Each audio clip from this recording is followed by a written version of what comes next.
말 아십니까? 컷오프, 컷업. 여러분 아시죠? 근데 이 쉬운 말인데 괜히 뉴스 같은 데 보면 어려운 말을 쓰는 거죠. 탈락이란 뜻입니다. 잘라낸다, 자르다. 이럴 때 이제 자르다 안 그러고 자르다 그러죠. 또 잘라낸다 안 그러고 잘라낸다 강조해서 탈락이라고 생각하시면 돼요. 의미를. 올림픽 제가 한참 이제 진행되고 이제 거의 다 이제 끝날 때가 다 왔습니다. 내일 아침인가 아마 폐막식이죠. 뭐 저도 이제 가끔 경기를 보는데 뭐 예선전이든 결승전이든 어쨌든 참 열심히 하는 선수들을 보면 그들의 그 수고와 그 땀 흘리고 애쓰는 것을 보면서 막 저도 막 운동하는 것 같고 막 건강해지는 것 같고 그런 느낌을 가져서 볼 때마다 참 기분이 좋아요. 때로는 이제 탈락하는 선수들도 있는데 참 얼마나 마음이 아플까 힘들까. 그동안 참 많이 수고했는데 저 한순간에 그만 저렇게 탈락하고 마는구나 하면 짠한 그런 마음도 듭니다. 그러면서도 참 위로의 박수를 보내주고 싶고 그래요. 그런데 우리 올림픽 경기를 이제 보면 예선전 뭐 예를 들어 수영이라든지 또는 뭐 100m, 200m, 400m 이런 경기를 하면 예선 1차 예선 또 뭐 2차 예선 이렇게 해서 일정한 그 등수에 드는 사람들이 그 다음에 출전할 수가 있잖아요. 그러니까 예선을 통과한 선수가 이제 통과해야 결선에 올라갈 수가 있는 거죠. 손현재 선수도 예선 잘 통과하고 이제 결선에 올라갔는데 아까 뭐 밤이니까 아침이라 좀 못 봤어요. 근데 이제 뉴스 보니까 4등 했다고. 4등도 잘한 겁니다, 우리나라에서. 손현재 같은 딸 하나만 키우시고 뭐 잘했네 못했네 하시고 뭐 그런 딸 못 키워봤으면 무조건 잘했다 그래야 돼요. 우리는. 저는 딸도 없어요. 그런데 그 예선을 이제 치른 후에 점수가 돼야 되거든요. 그 등수에 들어야 돼요. 근데 그 등수에 못 들으면 이제 컷오프 됐다, 탈락했다. 또는 이제 그 등수를 들거나 뭐 점수가 이제 되면 이 사람은 이제 그 통과했다 그런 의미에서 뭐 컷오프를 뭐 통과했다 이런 말을 쓰죠. 컷오프라는 말을 씁니다. 탈락. 뉴스에서 가끔 정치 뉴스에서도 컷오프라는 말이 나옵니다. 얼마 전에 이제 각 정당들이 전당대회를 하고 당 대표를 선출을 했죠. 이제 당 대표를 선출하기 위해서 이제 후보로 나온 사람들이 서로 경선을 해요. 경선을 하고 뭐 여론조사 반영하고 뭐 투표하고 이렇게 해서 한 사람씩 이제 막 이렇게 잘라 나가는 거잖아요. 그래서 최종 이제 두 사람 가지고 결선 투표를 하게 되는데 그래서 1차 경선, 2차 이런 식으로 해서 컷오프를 통과했다 또는 컷오프에서 탈락했다 이런 말을 쓰죠. 의외의 사람이 뭐 컷오프를 통과하지 못하고 탈락하는 경우도 우리가 봤습니다. 이제 그럴 때 컷오프라는 말을 써요. 그런데 말이죠. 이런 컷오프가 하나님 나라에도 있다라는 거죠. 하나님이 좋은 게 좋은 거다. 전 이제 충청도 출신인데 충청도 사람들은 좋은 게 좋은 거다라는 그런 어떤 습성이 있어요. 그래서 웬만하면 그냥 좋은 게 좋은 거다 그렇게 해요. 근데 하나님은 좋은 게 그냥 무조건 붙여줘 괜찮아 하시는 하나님이 아니시고 하나님께는 컷오프가 있어요. 어떤 기준에 딱 들면 합격이지만 그렇지 않으면 여지없이 컷오프 시키시는 일을 하나님이 하신다는 얘기입니다. 하나님은요 진짜 냉정할 때 너무너무 냉정하게 컷오프 시키시는 일이 있어요. 그러니까 하나님 나라에 하나님의 세계에 즉 신앙하는 데에 있어서 컷오프가 있다라는 겁니다. 컷오프. 이것을 생각하면 그냥 뭐 교회 뭐 적당히 다니면 되지 했다가는 큰일 나요. 예를 들어서 올림픽 나간 선수가 뭐 올림픽 뭐 그냥 나가면 나가고 못 나가면 못 나가고 예선 통과하면 통과하고 못하면 못하지 하고 그냥 되는 대로 가자, 좋은 게 좋은 거 아니냐 하면 그런 선수는 예선 통과 못해요. 그냥 컷오프 되고 마는 거죠. 하나님께도 그렇습니다. 하나님의 기준에 합당하지 않으면 여지없이 컷오프 시키세요. 누구도 컷오프 하느냐? 하나님의 백성이라고 한 사람, 하나님의 백성들도 그렇게 하셨다라는 거죠. 특히 우리 구약 성경에 보면 컷오프된 사례가 많이 나와 있습니다. 그러니까 하나님의 백성이라고 그 안에 있는 것 같은데 컷오프돼서 탈락된 사람들이 많아요. 최초로 우리가 이렇게 보면 가인과 아벨을 볼 수 있죠. 가인과 아벨이 하나님께 제사를 드렸습니다. 가인도 하나님께 제사 드리고 아벨도 하나님께 제사 드렸는데 아벨의 제사는 드려졌어요. 하나님이 받으셨어요. 가인의 제사는 컷오프됐습니다. 예배라고 해서 여러분 다 그냥 예배니까 드려지는 게 아니라 컷오프되는 예배가 있다는 얘기죠. 가인은 컷오프됐어요. 아브라함, 믿음의 조상 아브라함 아들이 이삭의 쌍둥이 아들이 에서와 야곱입니다. 한 배에서 태어났어요. 모태신앙입니다. 모태신앙. 그런데 에서는 컷오프됐어요. 야곱은 선택받았어요. 이스라엘 백성 애굽에서 출애굽한 남자만 60만 명의 사람들이 애굽에서부터 나왔습니다. 근데 애굽에서 나온 사람들 중에 단 2사람만 가나안 땅에 들어가고 나머지는 다 컷오프되는 대량 컷오프 사례도 있어요. 대규모 컷오프 사례입니다. 컷오프되는 것이 많은 사람 중에 몇 사람이 컷오프 당하는 게 아니라 거꾸로 한두 사람이 선택되고 나머지가 다 컷오프됐다는 거예요. 하나님은요, 그 60만의 사람 중에서도 나머지 2사람을 제외한 나머지 사람들 아까워하시지 않고 컷오프 하셨어요. 물론 광야에서 태어난 사람들은 가나안 땅에 들어갔습니다만은 애굽에서 나온 사람 중에서는 딱 2사람뿐이었어요.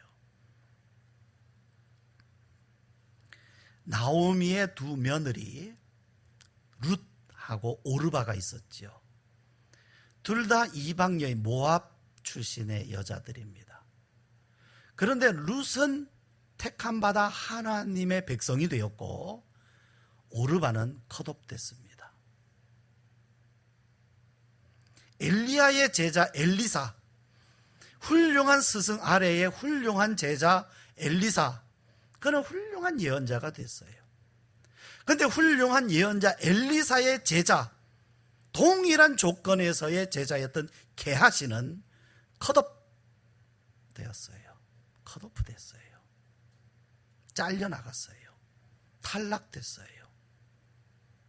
내가 좋은 선생님 모셨다, 이 선생님으로부터 내가 좋은 말씀 많이 배웠다 해도 컷오프됩니다.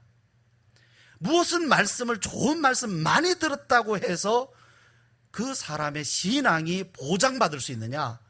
아니에요. 좋은 스승을 모셨다고 꼭 되는 것 아니다는 얘기입니다. 이스라엘은요, 하나님의 백성으로 선택받아서 2000년을 지냈어요. 그들은 선민, 우리는 하나님의 백성, 우리는 하나님을 예배하는 자들이다 하면서 2000년 동안 그 자부심을 가지고 하나님을 섬기면서 살아왔어요. 그들은요, 정말 하나님의 백성이라고 하는 대단한 자부심이 있었어요. 그런데 하나님께서 독생자이신 예수님을 이 땅에 구원자로 보내셨을 때에 그들은 예수님을 영접하지 않았습니다.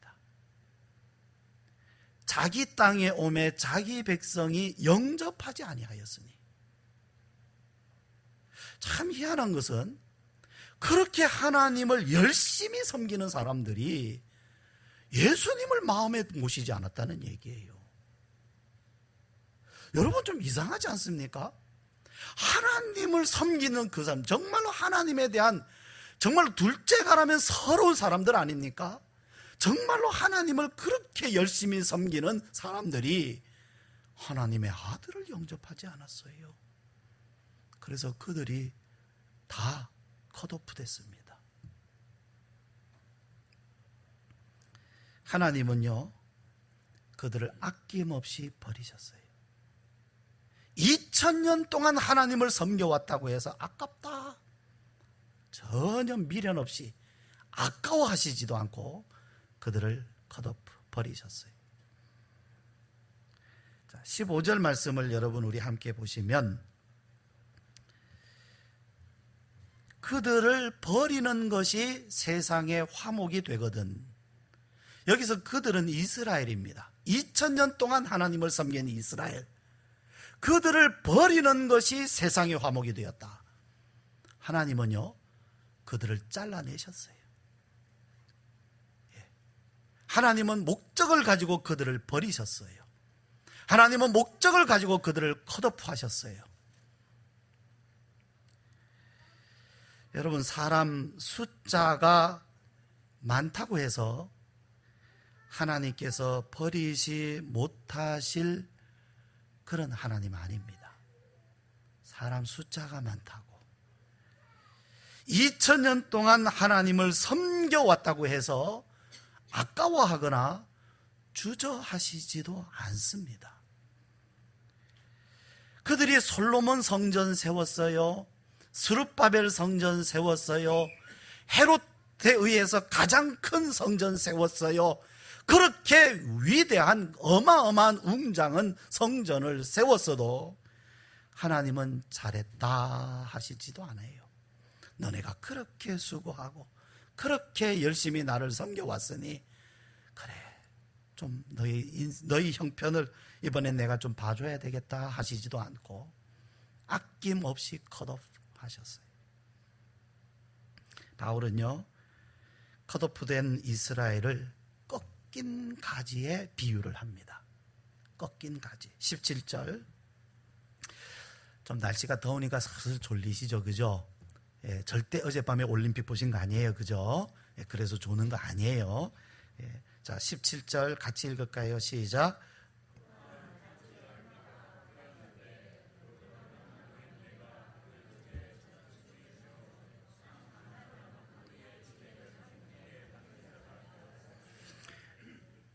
이 버림받은 컷오프된 이스라엘을 꺾인 가지로 비유를 합니다. 꺾였다는 것은 그냥 부러진 정도가 아니라 잘라낸 걸 얘기하는 거예요. 잘라낸 거예요. 커트. 예, 잘라냈어요. 예. 나무를 길러본 사람은요, 가지치기가 뭔지를 아시죠? 그 가지가 아무리 예쁘고 멋있어 보여도 그 나무에 필요 없는 가지는 미련 없이 잘라버립니다. 아무리 멋있어도요, 꽃이 폈어도, 심지어 열매가 맺혔다 할지라도 그 나무에 유익되지 못한 가지는, 그리고 그 나무를 더 건강하게 자라나게 하기 위해서 가지를 잘라버립니다. 그걸 가지치기라고 그래요. 이와 같이 하나님은요, 이스라엘을 가지치게 하신 거예요. 가지를 잘라버리시는 거예요. 컷오프.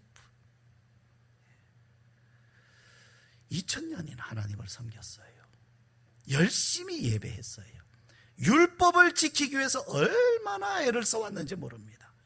그런데 그들이라도 하나님은 아낌없이 잘라버렸어요. 한국교회 겨우 100년 남짓됐습니다. 한국교회가 어마어마하게 성장을 했다, 하나님을 위해서 엄청난 일을 해왔다 해도 겨우 100여 년에 불과합니다. 2000년 동안 하나님을 섬겨온 이스라엘에 비교할 수 있겠습니까? 한국교회가 뭐를 가지고 하나님 앞에 또는 사람들 앞에 자랑하며 자만할 수 있겠느냐는 거죠.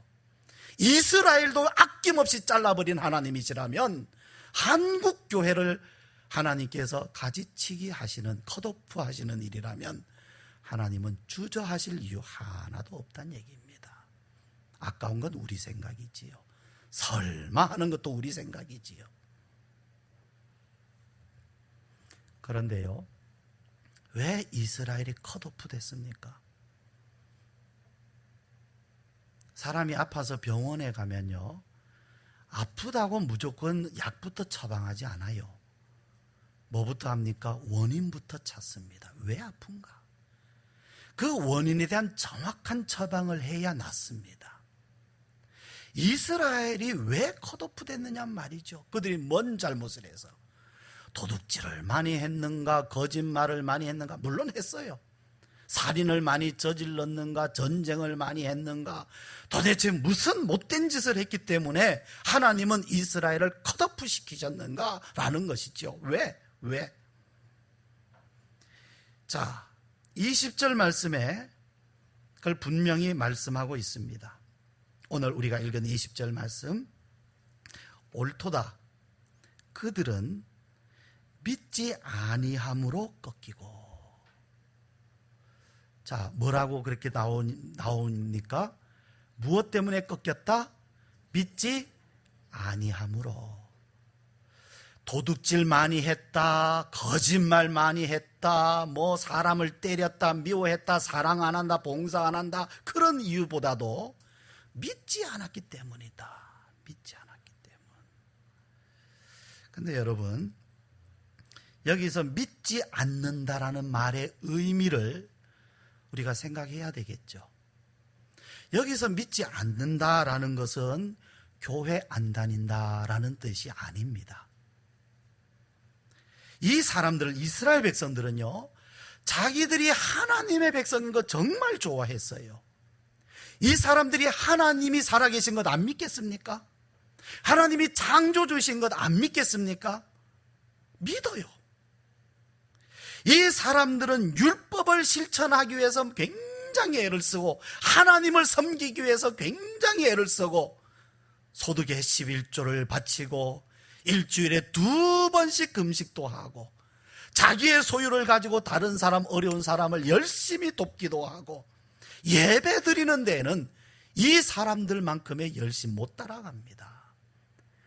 중요한 일을 하다가도 예배 때가 되면 다 그것을 접어두고 예배하는 장소로, 심지어는 100km, 200km, 400km, 1000km까지도, 그 당시에 뭐 KTX가 있습니까? 비행기가 있습니까?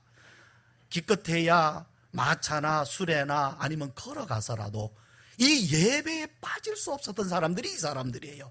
교회 안 다닙니까? 열심히 다니는 사람들이에요. 그런데 뭐가 없다고요? 그들이 믿지 않았다는 얘기예요.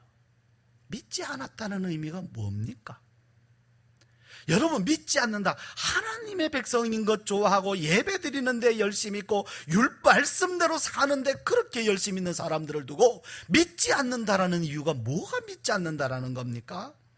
여러분, 교회를 다니고 하나님 일에 참여하고 열심히 있고 예배를 드리고 예배 드리는데도 열심히 있고 하는데도 믿지 않는 사람이 있다는 얘기예요.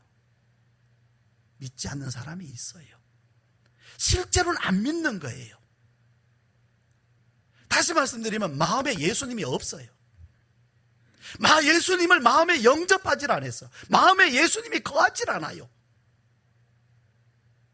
예수님이 마음에 계시지 않는다는 얘기입니다. 마음을 영접한 적이 없어요. 예수님을 믿지 않아요.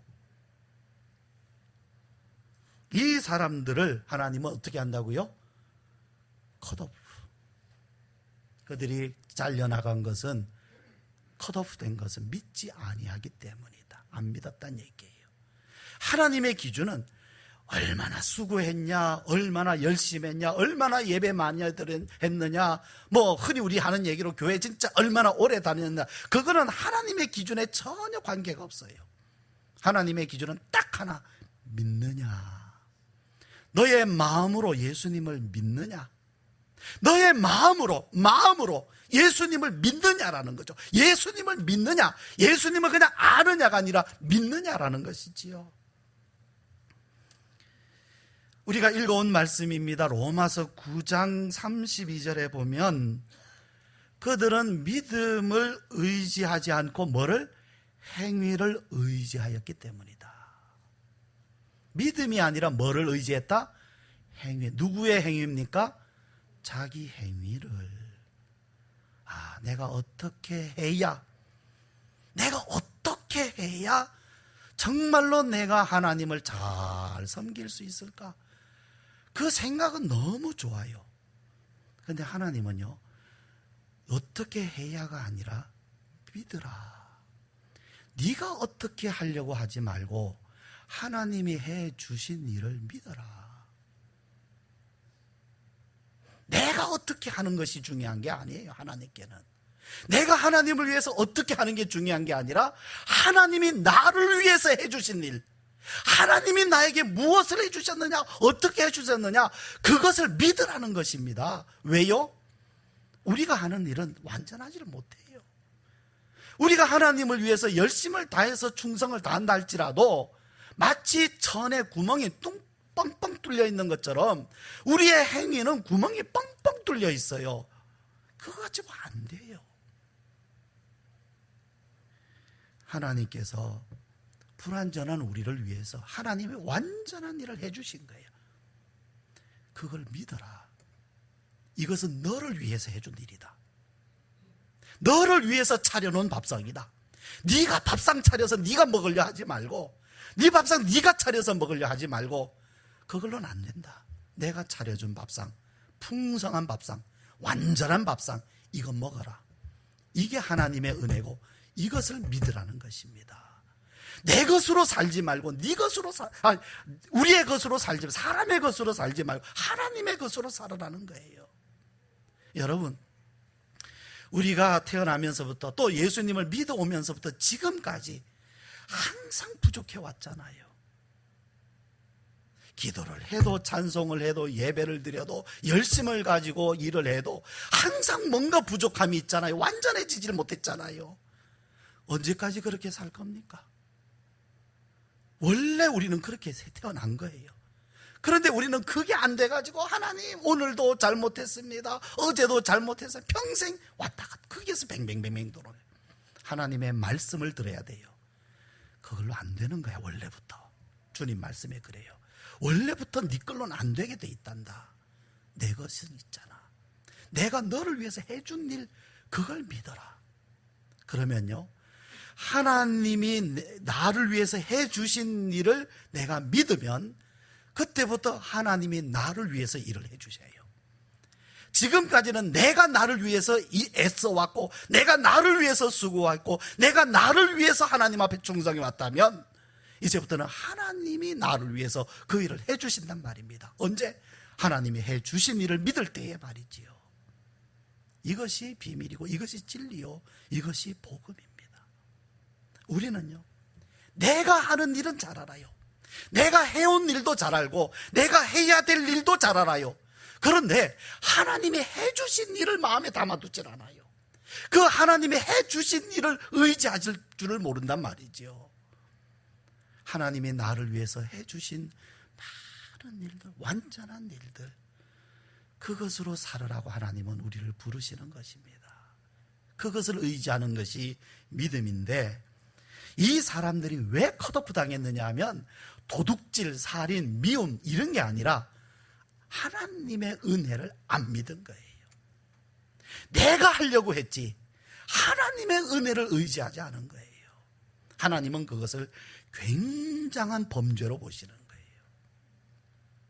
10장 3절에 자기 의를 세우려고 애써 하나님의 의에 복종치 않았다.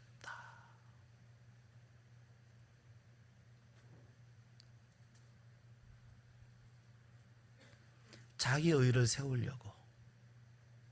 여러분, 우리는 이거 이제는 분명하게 구분할 줄 알아야 됩니다. 내 의가 무엇이고 하나님의 의가 무엇인가. 우리가 믿음이라고 하는 것은 내 의를 버리고 하나님의 의를 의지하는 것입니다. 하나님의 의를 붙드는 것입니다. 구약의 하나님의 율법 가운데 보면 도피성이라는 것이 있어요.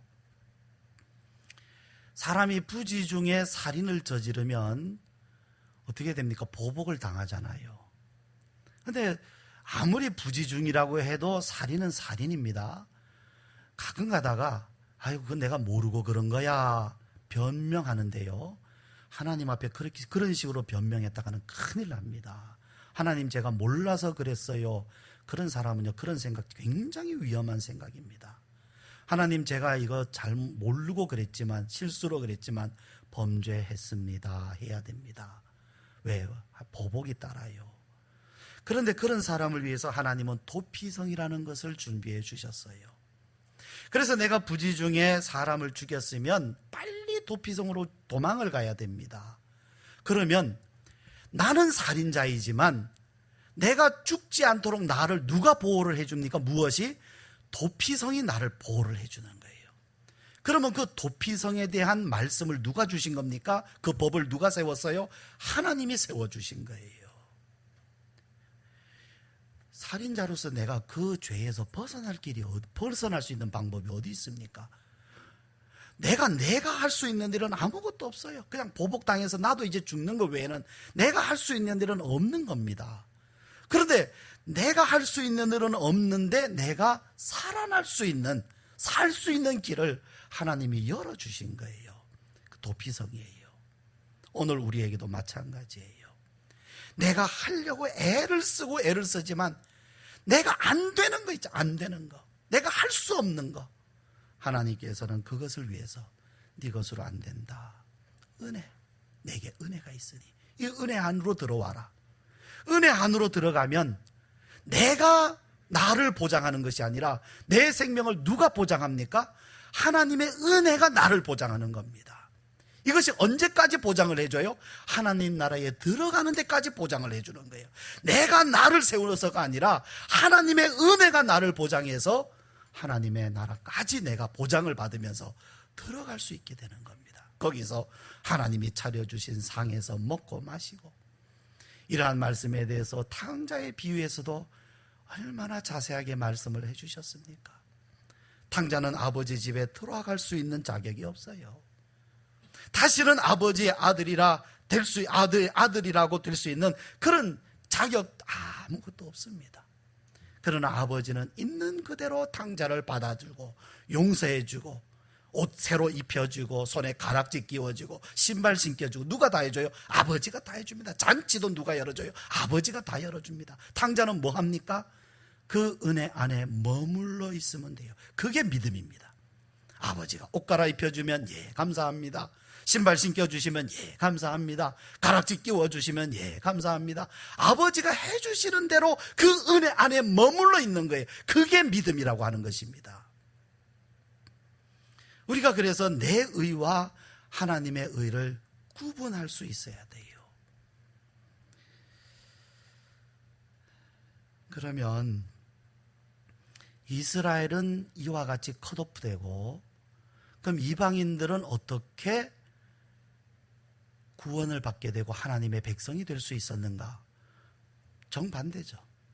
그들이 이스라엘이 버림받게 된 바로 그 이유에서 반대로 이방 사람들이 구원을 받을 수 있게 된, 하나님의 백성이 아닌 사람들이 구원을 받을 수 있게 된 이유도 바로 거기에서 나오는 거죠.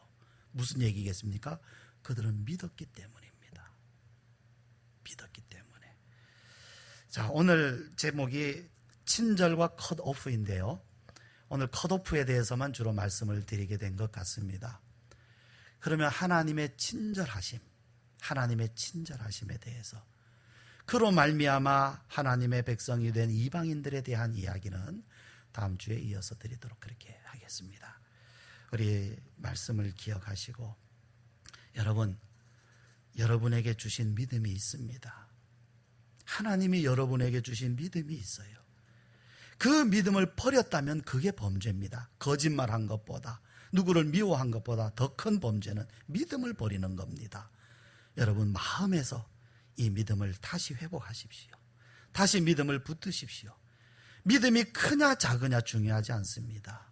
믿음이 아무리 어린아이와 같은 작은 믿음이라도 하나님은 그 믿음을 귀하게 여기시는 것입니다.